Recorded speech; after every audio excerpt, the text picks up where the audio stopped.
Chapter 885, Two Letters. Upon hearing Klein's words, one of the four heads which Rionette Tinker held immediately said, "All right." It opened its mouth and immediately sucked back most of the gold coins. Where it was stored was an unknown. Taking a look at the dozens of shiny gold coins left, Klein reached out to receive the rather thick envelope. He quickly opened it and scanned its opening.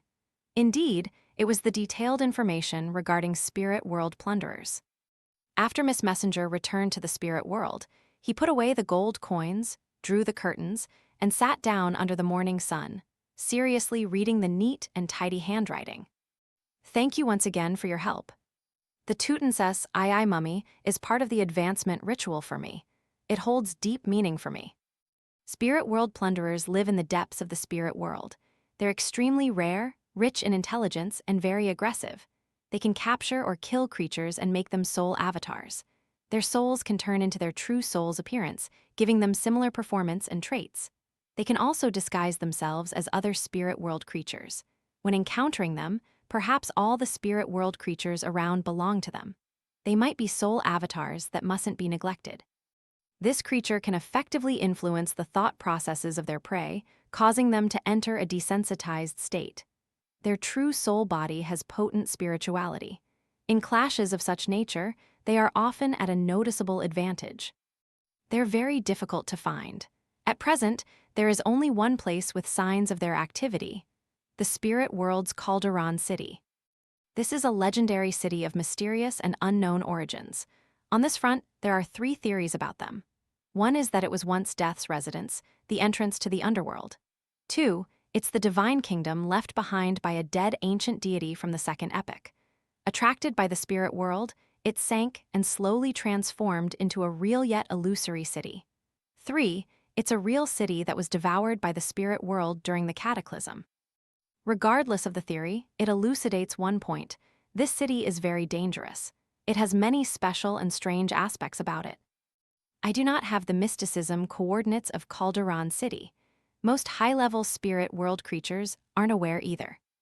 I can provide two suggestions. First is to use a special secret deed ritual to pray to Red Light Ayer Moria to receive the corresponding answer. I won't describe in detail what red light is. If you aren't aware, you can write to ask me again. The second is to find someone from the Abraham family. They have the legacy of the Traveler's Pathway, and they have done a deep exploration of the Spirit World. Even when writing a letter, Miss Sharon exudes an extremely restrained feeling. Indeed, the pharaoh mummy is meant for the puppet's ritual. Back then, the evil spirit in the ruin had said that it could be one of the components of the ritual.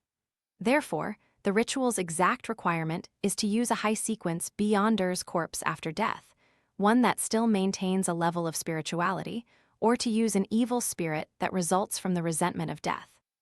Can I pray to Orange Light to get him to help me ask Red Light?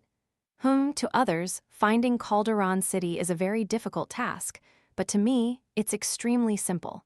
I can directly give this task to Miss Magician. She has just contributed greatly to the Abraham family. I hope the first theory about Calderon City is correct. That way, once I make contact with Mr. Azik, I can see the dangerous residents of this mysterious city line up in two rows as they welcome me. Klein shook his head, throwing such a beautiful fantasy to the back of his mind. He scrutinized the information regarding Spirit World plunderers and confirmed that they had partial characteristics of Mariontist and Bizarro sorcerer. They were rather dangerous high-level Spirit World creatures. To make soul avatars have the same appearance, performance, and traits of their true souls is identical to a Bizarro sorcerer's ability to give their powers to a marionette. At Zeratal's level, perhaps at sequence 3 Scholar of Yore, perhaps he can temporarily give certain Beyonder powers to other creatures that are marionettes. Klein began tearing the letter while in thought as he flicked his wrist and engulfed the letter in scarlet red flames, burning them into ashes that fell into the trash bin. After reining in his thoughts, while dressed in pajamas, he walked to his bedroom's door to get Richardson to come in to help him change his clothes. Under St. Samuel Cathedral.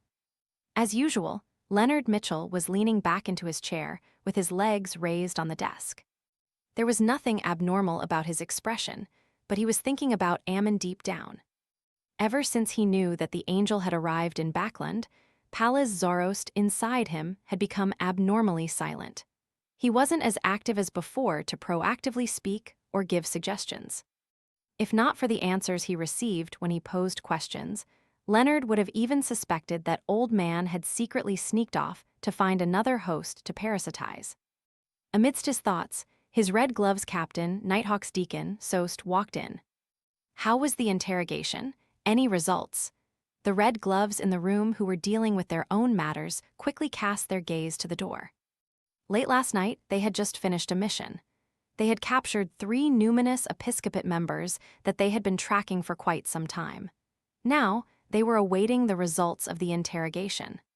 Sost sternly surveyed the room and said, "We had contributed greatly in this, but the results aren't something good.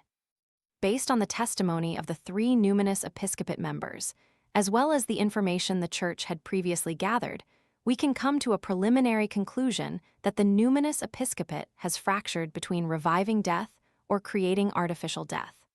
The latter has already achieved some progress and benefited significantly from it. They are filled with animosity towards Lone and to us. They plan to put parts of the experiments of artificial death in Backland. Yes, their thoughts are the same as your present concerns. Even if the experiment fails, there's a chance of severely damaging the capital of capitals." Leonard instantly snapped out of his daze as he exchanged looks with Cindy and Bob, seeing the surprise and rage in each other's eyes. At this moment, Sost rapped the side of the table to stop the members from further discussion. He cleared his throat and said, "Our new mission is to head to the southern continent to find the key members of the numinous episcopate's artificial death faction based on clues gleaned from the testimonies we received. We need to figure out how many remnant thorns are left in Backland before uprooting each and every one of them. We will receive help from Ma'am Dolly on this mission, and the Church will give her the potion as an advanced payment, helping her prepare the ritual so that she can become a gatekeeper before she heads off. In addition, the high-ranking deacon in charge of the southern continent, Her Excellency, the goddesses Ilia, and the local Nighthawks, will provide us with help, giving us the corresponding sealed artifacts and helping us with the preliminary investigations. Ladies and gentlemen, head back to rest for a day and prepare yourselves. We will set off tomorrow night." "Yes, Captain." Cindy, Bob, and company stood up and replied. Leonard stood up as well, but he didn't say a word. The first thought that flashed in his mind was, "I can use this opportunity to leave Backland to escape the threat of Ammon." After returning to 7 Pinster Street, he asked with a suppressed tone after closing the door and drawing the curtains, "Old Man, problem solved. I believe a normal assignment for Red Gloves won't garner the suspicion of Ammon, right?" The slightly aged voice in his mind replied slowly, "No." Leonard could tell that Old Man's voice appeared much more relaxed. As his mind stirred, he considered for a moment and said, "Should I write to Klein Moretti and tell him that we will be leaving Backland for a very long period of time? After all, he was the one who warned us that Ammon is here." Pallas Zoroast replied in the same tone, "Write it if you wish." Leonard exhaled, pulled out a piece of paper, and picked up a fountain pen. He deliberated for a moment and lowered his wrist to write. "I have a mission that will require me to leave Backland." Looking at this short sentence, Leonard put down his pen and folded the letter. Soon, he finished preparing the ritual to summon the messenger. He lit a candle, took a step back, and said in ancient Hermes, I summon in my name. The spirit that wanders about the unfounded, the friendly creature that can be subordinated, the messenger that belongs to Jayaman Sparrow." The howling of wind sounded in the room as it turned intense. The candlelight burgeoned as it was tainted with paleness. A beautiful blonde, red-eyed head appeared from within. Leonard pricked his brows, and just as he was about to speak, he saw that what followed the head wasn't a complete neck, but a hand grabbing the hair. Rionette Tinker, in her dark and complicated dress, quickly walked out. The 4 heads in her hand turned in unison to look at Leonard Mitchell as they spoke one after another. "You want to send a letter. This spirit world creature looks powerful. This is a perk that Klein has for joining that secret organization." As Leonard thought, he nodded and said, "Yes." The four heads held by Rionette Tankare spoke one after another. You need to pay 1 gold coin. 1 gold coin. Messengers from the mysterious world also collect money. Leonard was somewhat astounded, but was at a loss for a reaction. All he could do was reach into his pocket and take out a gold coin. Only then did Rionette Tankare raise 2 of her blonde, red-eyed heads to grab the letter and gold coin. Following that, she stepped into the void and vanished. After the candle was restored to normal, Leonard muttered with a laugh, "What a strange messenger." Just as he said that, the slightly aged voice of Pallas Zarost echoed in his mind. It's best you do not speak negatively behind her back. Her, old man actually addressed a messenger as a her. A messenger can be a her. Leonard's eyes widened immediately. Pallas coughed slightly. Her state is very strange, not better than mine. In short, that organization that believes in the fool is more. When making contact or cooperating with Klein Moretti, it's best you be more careful. After saying that, the parasite fell silent without saying another word. Leonard actually wants to use a mission to leave Backland so as to avoid the threat from Ammon. This is an idea the grandpa came up with. That's way too cowardly, no. Klein scanned the letter he received and silently muttered.